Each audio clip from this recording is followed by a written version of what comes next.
Purple Solutions to Fix Healthcare in America podcast. Each week, we explore bipartisan solutions to healthcare reform through discussions with leading experts from across the country. To learn more, go to purplesolutions.org and join us at our Healthcare Economics Summit on July 31st. Hey, I'm Dan Sem, Dean of the Batterman School of Business and Director of the ARCS think tank. And I'm here again with you with the next edition of the Purple Solutions podcast about how to fix healthcare. And I'm real excited because I'm here today with Dr. McAneny, Dr. Barbara McAneny, who is a practicing oncologist and former president of the American Medical Association. And she is currently CEO and co-founder of the new Mexico Hematology Consultants Group, which is an independent comprehensive cancer center. She's a strong advocate of smaller independent physician groups and wrote a really great chapter in the Purple Solutions book entitled Consolidation in Healthcare, a Case Report on the Medical Industrial Complex. And we're going to dig into what that means in a little bit. So Barbara, thanks so much for speaking with us today and for contributing to the Purple Solutions book and for speaking at our previous Healthcare Economics Summit. And I hope to have you speaking for our summit on July 31st as well. So thank you for inviting me. Yeah, so looking forward to some interesting discussion here. Don't be afraid to be candid and frank. So I want to dig into this whole idea of a medical industrial complex later, but before we do that, can you tell us a little bit about the cancer center that you formed years ago, the journey to form that, and maybe some of the challenges that you had along the way? Okay, New Mexico Oncology Hematology Consultants started out as just a standard practice of medical oncology. And then we realized that we're here in New Mexico. We're in Albuquerque as our main site and also in Gallup, and we'd had some other satellite sites across the state. We came here and the original partners formed this practice to serve underserved people. We wanted to be where we were needed, and we love the diversity of New Mexico. We love the climate, we love the food, we love the geography. We just love the place and wanted to do a good job bringing state-of-the-art cancer care to the patients that we serve. And so when we figured out early that medical oncology using chemotherapy often is combined with radiation oncology using high energy x-rays to treat cancer more effectively, but it's hard on patients to travel from one place to another place and back to another place and deal with cancer care. A couple of things changed. One is we decided that we would become more of a comprehensive cancer center. We built in radiation oncology. We added in the imaging that we wanted to do. We always wanted to have surgical oncology as well, but we were never able to do that because of the medical industrial complex. So I'll get into that in a bit. And we were able to have social workers and nutritionists and all kinds of support for patients and really try to be a one-stop shop. We came to the idea that when you have cancer or a serious illness like that, it is all you can do to get to your care. Just getting there is sometimes more than people can do. But fighting with the system, getting your insurance company to pay, being scared to death about bills that are going to come in, and just managing getting from place to place is overwhelming. And so we created what we call the Oncology Medical Home, and that led to my getting a $19.8 million Innovation Center Award to see if I could do this across the country. And what we did basically was used nurse-based triage decision support, a lot of patient and caregiver education, so that patients would come to us rather than panicking and going to the emergency department. By keeping people out of the hospital, their quality of life stays better. I just learned as an oncologist taking care of cancer patients that when somebody would be in the hospital, when they would come back out, their quality of life was never quite as good as it had been before they went in. So we really developed a systematic way to intervene aggressively and early and prevent the side effects and toxicities of cancer and of its treatment from becoming severe enough that we had to put people in the hospital. Yeah. And so we really lowered our hospital admission rate, which is great for patients. And then we also learned, as we were working with our local hospital, that we loved that, but they did not love that because they make money when they have people in the hospital. Yeah. And we were keeping people out of the hospital. And that just increased their desire to get rid of us so they could own all of oncology practice and have their patients in the hospital and make a whole lot more money on those particular patients. And so that's really what started my interest in looking around the country, that and my work with the American Medical Association, where we looked at the healthcare system long before it became fashionable, just trying to figure out how we could better deliver healthcare in the United States. And I could see that we were developing into a process where everything is aggregating and combining into bigger and bigger organizations. The consolidation is remarkable. Prices go up and up, and we were seeing individual practices going bankrupt. Yeah.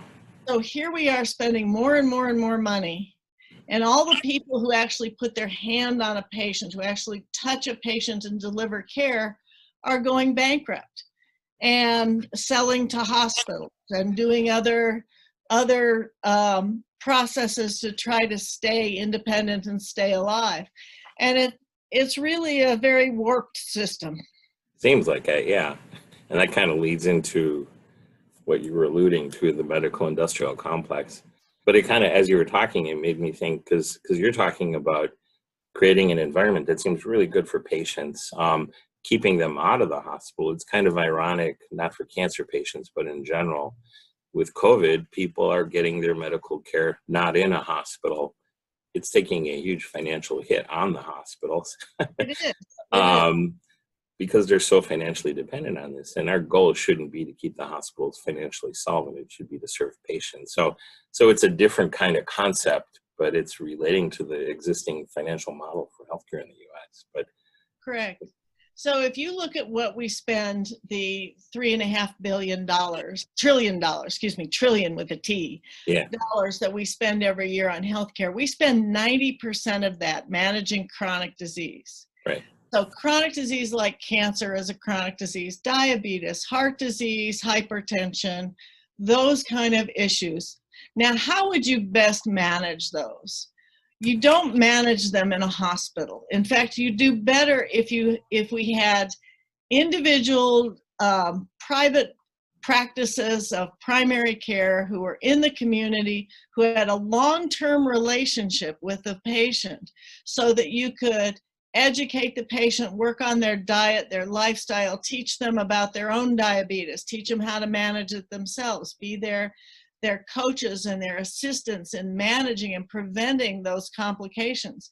Instead, we build huge brick buildings in tertiary centers that are great at cutting off the diabetic's foot or putting them on dialysis, but are not the place where it can be integrated into the patient's life so that they can learn to manage this disease that is incredibly integrated into their life. Right. So, and then we have the overhead of having these big brick buildings, and the philanthropist will put their name on the outside of a hospital wing, and they'll never pay for the vacuum cleaners and the people to come and populate that building. That ends up being on the hospital side. So the hospital suddenly has more and more and more overhead. They have to fill those beds because they have to support this big brick building, and therefore they raise their prices for everything else. And that's kind of what I meant by the medical industrial complex, because the hospitals get bigger and bigger. They have this overhead, they have to raise prices. They go to the insurance companies and say, we got to raise prices, look at our overhead. They go to the government, we got to raise prices, look at our overhead. And then the insurance companies charge more, and then they consolidate to fight back. And it just becomes a flywheel of things getting bigger and bigger and bigger. And we're building structures that are not ideal for delivering care to patients who have chronic diseases, who need someone embedded into their life on a frequent basis to help them manage these chronic diseases. Yeah, exactly, which is what you have and you created. But now it's harder for those smaller physician groups and medical homes like you created to survive, isn't it? Because of this medical industrial complex. Very much so, especially if it starts to be a bilateral monopoly, which means vertical integration. Now, the antitrust world has always looked at the horizontal integration. If hospitals all in a community get together and they're all the hospitals and they join together, that's clearly anti-competitive for any new hospital coming in. But if a hospital owns the physician groups, owns the insurance companies, owns the pharmacy benefit managers and the pharmacies, and starts really owning all of healthcare, no one else can compete with that. How do you ever get enough resources together to be a physician group and a hospital and an insurance company, et cetera, to fight with that one? So it is inherently anti-competitive in nature. And that kind of vertical integration, not to call out one because there's many, but CVS Aetna is an example of one. CVS Aetna is a very good example, and I was very proud that during my president year of the AMA that we filed suit to try to block the CVS purchase of Aetna, the insurance company. CVS is really Caremark, the pharmacy benefit manager, and that's a whole nother topic. But we think that level of vertical integration is really going to force small pharmacies out of business, oncologists with infusion centers, where we're supervising the chemotherapy we give every day with real hands-on. I'm right down the hall, I walk into the room and see how patients are doing type of care. And they're very much interested in diverting that into their system because it's very profitable. I see. From a business point of view, that's like a channel to your customer, but these are human lives and sick people. So if you're the insurance company and you are the deliverer of care, you can just go to the employers purchasing your insurance and say, I'm sorry, this is what it cost. Yeah, it went up 10% this year too. It just keeps going up and up. And that independent practices serve as a brake on that because we are the low cost, high quality alternative to hospital-based infusion centers, hospital-based medical care. And if we did not exist, if they managed to get rid of all of the independent practices and had a total monopoly, prices would just rise as they wished. Because people will go get their cancers treated. They will mortgage their house to get their cancers treated. Yeah. And this medical industrial complex process then gets more and more and more profitable and more powerful. And it wouldn't be good for physicians either, because right now physicians are very burnt out and very frustrated. They're not able to deliver the kind of care they want, particularly, I believe, in employed type settings. And if you feel, we go into healthcare because we want to take care of people. If we discover we're a cog in a machine to generate money for the owners of the machine and looking at patients as widgets instead of human beings, people will leave. People just won't do it. Yeah. And the people who stay and try to deliver healthcare will just be so miserable. So it really is a recipe for disaster, and I'm very concerned about where we're headed. I want to see us reverse that process. Yeah. And what makes it hard for smaller groups to survive against this medical industrial complex? I mean, why can't you compete, for the lack of a better word, or why don't patients go to these smaller groups instead of the larger ones? I have to say, I had somebody speak from one of the larger integrated ones, and I think he sincerely meant this because he was a physician and a good person, I think. But I wonder if it's the Kool-Aid. He said, we offer a highly integrated care that you're not going to get anywhere else. And it just makes more sense to have everything under one roof. So, that sort of made sense. But then I thought, okay, are you drinking the Kool-Aid? Well, it does. Integrated care is good. There is no data that shows that the medical industrial complex provides more integrated care. if you have my paycheck is signed by the same guy, that doesn't, as yours is, that doesn't mean we ever talk on the phone and discuss the patient. Mhm. So an integrated system is good for sharing EMR data. But let me tell you, with the electronic medical record, which evolved out of billing machinery, they are very good at maximizing the bill. They are very lousy at letting me know what my consultants and the other people who are helping me take care of that patient think. And in fact, one interesting side effect of the EMR process is doctors are sharing cell phones with each other. And if I really want to know what my consultant thinks, I call them up. And really, that's what coordinated care is. Care is really human beings taking care of other human beings. And coordinating the care means I call up the surgeon and I say, okay, I want to give one more cycle of chemotherapy and then they'll be ready for their operation. So you can schedule it about this day and I'll see the patient right afterwards. That is what coordinated care really is. And that is physician talking to physician. And guess what? It really doesn't matter who signs my paycheck. It matters whether or not I have the ability to get on the phone and talk to another physician and make a plan with them and convey that information back to the patient. Yeah. That's kind of one thing we talk about, like in the book a lot, is empowering at the physician-patient interface, which I think if you're just a cog in this big complex, that kind of hinders that sometimes. I wonder, I wasn't going to ask you this, but it's a little off topic, but the medical records, the way it's hard to move between, it's almost like they're proprietary. Do they, since they're designed more for billing than collaboration amongst providers, do they get in the way of this integration if you're not sort of all within one vertically integrated? Agree, and that's one of the ways that the medical industrial complex blocks its competition. If all of the patient's records belong to the hospital system and I decide I'm going to leave and set up my own shop, I can't get those records. Yeah.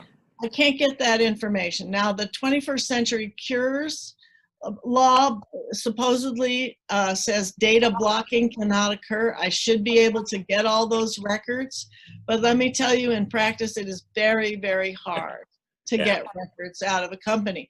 And even when they buy their EMR from the exact same company, one perhaps of epic proportions, they discover that this version is different from that version. They don't communicate. I can't pull things out. I can't sort. Medical records really evolved out of billing machinery. If they worked the way our smartphone works, where I can say, hey, get me Dan's last CT scan report, and it pops up, it would be a lot more functional for patient care. Right now, it's just great for billing. Yeah. It seems like it'd be much better if I had my medical records and I was seeing you and I could give you access and I could give whoever I'm seeing access. Correct. But it becomes a marketing technique. And so does we have everything integrated in our EMR becomes a marketing technique. And in my market with my particular situation, we've had patients who will go to the emergency department. We try to prevent that, but if you're in a car accident, you're in the emergency department. And they will say, well, we can't get your records from New Mexico Oncology Hematology Consultants, so you really need to stop seeing that cancer doctor and come see one of our cancer doctors so we can get your records. That's happened to my patients, and we resent it. The doctor-patient relationship is a two-way relationship. We don't like it when people interfere with that. Yeah. And it is really anti-competitive. Yeah, it seems that way. I talked to doctors that have kind of moved out of the big providers, the medical industrial complex, to smaller groups or even direct pay, and they are so happy. And they say that they have much more time with their patients and they're giving better care at lower cost. Yes, we are. That kind of, and that's the world you're trying to protect, I know, which is great. So here's kind of the ironic thing. So I'm, as you know, I'm dean of the School of Business also, besides having an interest in healthcare. And I think people think that business is not something a physician should know about. I'm wondering, what are your thoughts on that? Because you could argue that, okay, if I'm going to defer the business thinking to somebody else, then the end result is they're going to control my world in a way that I don't like. So what's the value of a physician knowing about business? I think what you just said says it, because the language of business is the language of power. The person who decides on the purse strings, on what's going to happen, is going to be able to have a lot more control than somebody who doesn't understand what they're talking about. So when I've gone around the country as AMA president, talking to doctors from everywhere, whether they're in an academic department, whether they are in an individual practice or a hospital-owned employee, if you want to have any control over the care that you deliver, over whether or not you have a medical assistant who isn't surly, if you want somebody who's actually nice to the patients, if you need a new piece of equipment or something, you have to be able to make the business case for that. Because particularly in academic settings and in hospital-owned settings, it's the bean counters who decide whether or not you're going to get other products and things. I remember talking to one group of physicians, I won't tell you which ones, but they said, what we need in our area, we need people who can deal with addiction medicine. We are seeing so many people who have opioid use disorder, Right. that what we need is to hire and get some people here to help us with this addiction problem. Instead, the hospital bought a robot because they make a lot more money doing robotic surgery than they do treating opioid use disorder. But what we need in this country is people treating opioid use disorder. Fairly, yeah. And the doctors were powerless. And I said, if you knew the language of business, if you could go to that CFO with a business plan that said, if you treat these following patients and we can get them off of their opioids and into a program where we're maintaining them, you will see fewer emergency department visits. You will have fewer people coming in with heart valves getting replaced, spending 6 weeks in the ICU, which no insurance company pays you for, and make the business case for what you need to do. Then you probably could have persuaded that hospital CFO that this was an important investment for them to make. And unfortunately, the people who are trying to work in the medical industrial complex have to be able to make that business case. In my practice, I do as well. We decided we needed a survivorship program. We decided we needed a genetics counselor. When COVID hit, we decided we needed telemedicine. It took me 4 days to set up telemedicine and have it implemented in my practice, because I can just do it. I can make my own business plan for it. I can say, yes, this works, and I can just move forward. Yeah. In a big bureaucracy, things don't move anywhere near that fast. Right. You have to go to 17 different committees to change brands of toilet paper. You know, I just couldn't live with that. I like that. Yeah, I've never worked in a large organization because I'm sort of a nimble entrepreneur at heart. It would drive me crazy. Well, it stifles entrepreneurial ideas. I mean, a lot of the things that we have done in this practice that I'm very proud of, Yeah. of becoming the oncology medical home, of showing that even now as part of the oncology care model, my practice's hospitalization rate is about 60% of those who are in the oncology care model, this alternative payment process that's trying to reduce cost of care. Yeah. We're succeeding at doing that, and it's because we can be nimble. Yeah.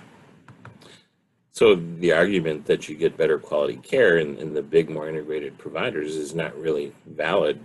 I mean, you gave one example of that, and I've heard countless others where you can get better quality care in these smaller, more nimble physician groups. There was a study a couple years ago in Health Affairs that looked at the hospitalization rate for people who were treated in a large integrated system versus people who were treated in a small, like 3-doctor private practice. And they found that the hospitalization rate was much lower in the small practice. Yeah. Because you see the same person every day. You call up to the front desk and say, Marge, hi, it's me, Joe, and I need I'm feeling sick today, and Marge says, well, let me get you in today. We'll make sure that the doc sees you today. And the whole system, because healthcare is human beings taking care of human beings. It's not machines, it's not big brick buildings, it's human beings. And if you do something that facilitates human beings talking to each other, you're going to do a better job. Yeah. And people need care when they need care, not when it's convenient for me, not when it's convenient for a system. Yeah. Yeah. It's not like we're mass producing cars in a factory. I mean, physicians maybe don't think of themselves as entrepreneurial, but every day they're making nimble decisions, and they should be empowered to do that. Correct. So now like getting into the kind of the big question towards the end here.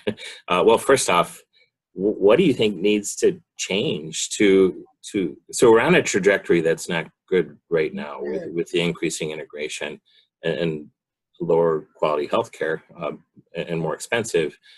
What sort of changes should we be thinking about making to change this trajectory economically, business-wise, how we run medicine in America? So. Well, I listed a lot of those things in my chapter in your book. So, yes. But I think the first thing we need to look at is the fact that the physician fee schedule is a different payment system from Medicare than the hospital outpatient prospective payment system. So people are paid on two different fee schedules. And over the years, doctors have been held to budget neutrality. The total budget can't go up. So as we can do more and more in the outpatient world, we're constrained by that because it lowers the cost that we are paid. But we could save money if we did more things in the outpatient setting than the hospital. So the first thing that I think politicians need to do, and only Congress can do this, is to eliminate the idea that physician fee schedule needs to be budget neutral, that we need to have rational payment for what physicians are doing, and payment needs to cover the cost of delivering the care. Currently in our country, in most states, Medicare pays about 80% of my costs of delivering the care. Not the prices, not the charges, but what it costs me in a business sense of having the lights on, paying the staff, having the place heated or cooled and cleaned, et cetera, having the staff there that I need. So as soon as you have cost shifting and no transparency, prices are going to go up. It's just too easy to game the system. So what we need to do first is determine what is the actual cost of delivering care, recognizing that every business needs a margin for improvement, for new investments, to repair machinery, whatever. Give nurses raises. So you need to have a margin, and if we paid fairly according to the cost of delivering and let the physicians and the hospital-based physicians compete with each other, something I think we would discover that investing more in independent practices would be very valuable. Right. I think it's going to take some work on the antitrust area. I think we really have to study whether these large integrated systems, and the data is starting to come in, whether or not they are actually improving quality. And in most cases, quality is even or decreased, because quality is partly access. And cost of care certainly increases. So we know a consolidated market is more expensive than a non-consolidated market.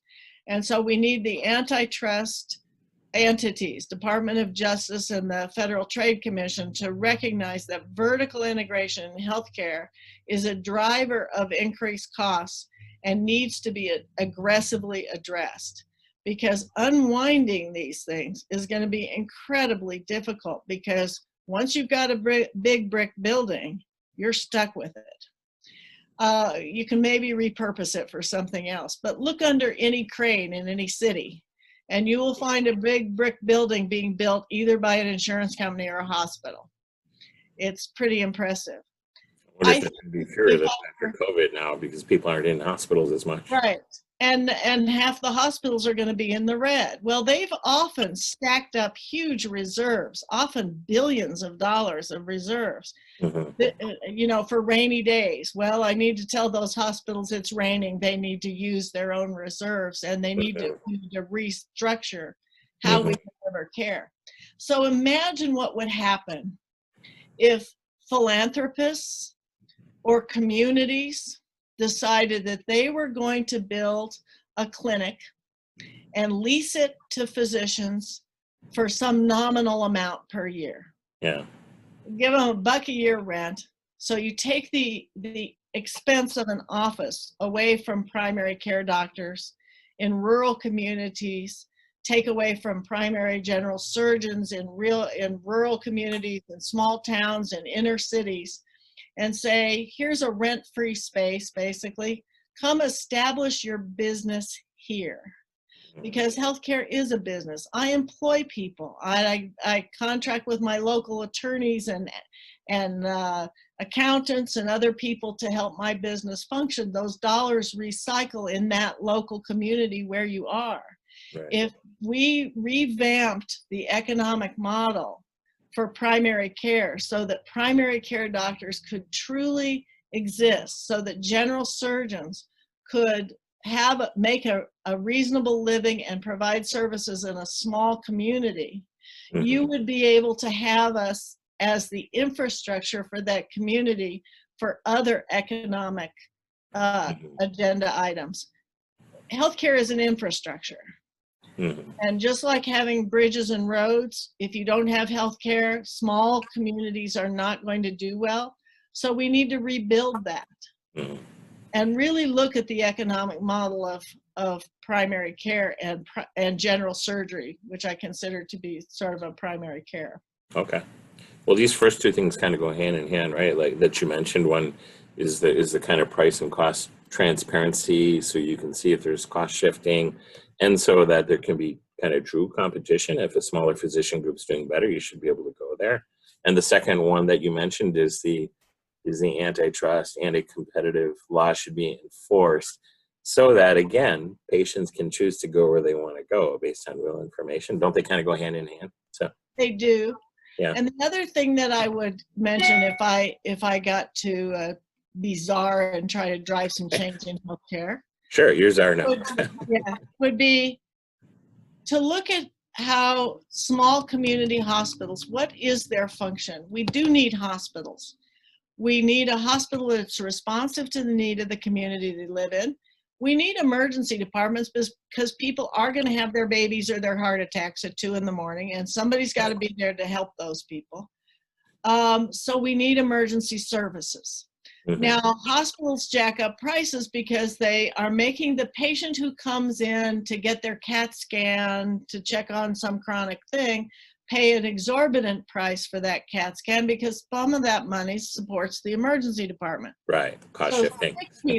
Sick people pay an additional tax to support the emergency department, which is truly a benefit for an entire community. Whether I need it today or not, I want it to be there.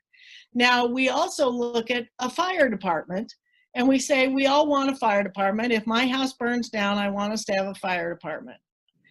So we support the fire department by taxes. We should support the emergency departments by taxes directly. Okay. We should all pay for that because we never know when we're going to be the person who smacks our car into a telephone pole and needs to go and have emergency care delivered. But we make people getting health care of other types support that, but we don't make them do that for the fire department. Right. So we need to, and if we took those emergency services and said, yes, it's an expensive thing. You've got to staff it 24/7. You've got to have it ready to take care of a busload of people in an accident or one at a time.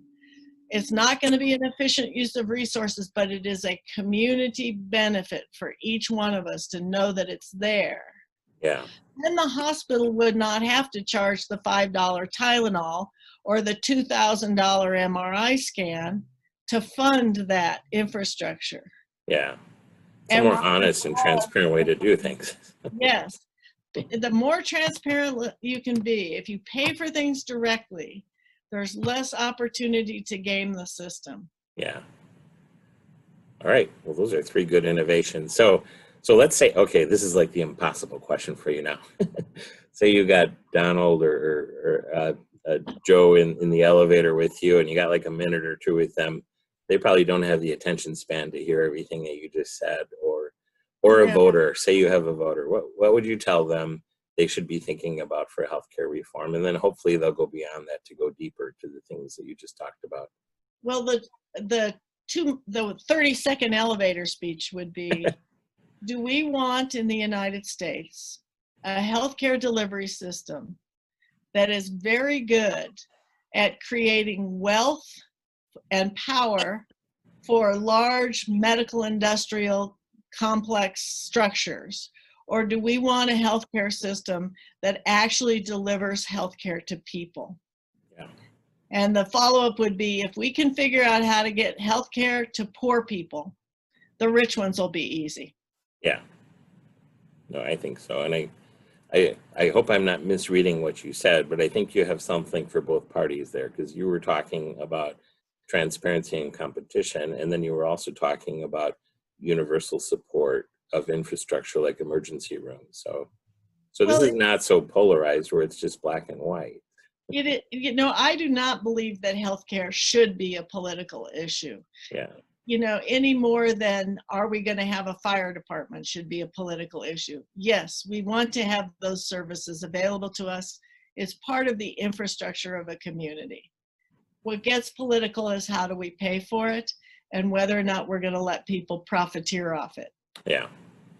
I don't think anybody wants people to be profiteering off of it, except for those that are profiteering off of it. Yes, absolutely. On that note, I want to thank you so much for taking time to talk about all of this, and look forward to hearing more at the summit. So thank you. It'll be great fun. Thank you very much. All right. So let me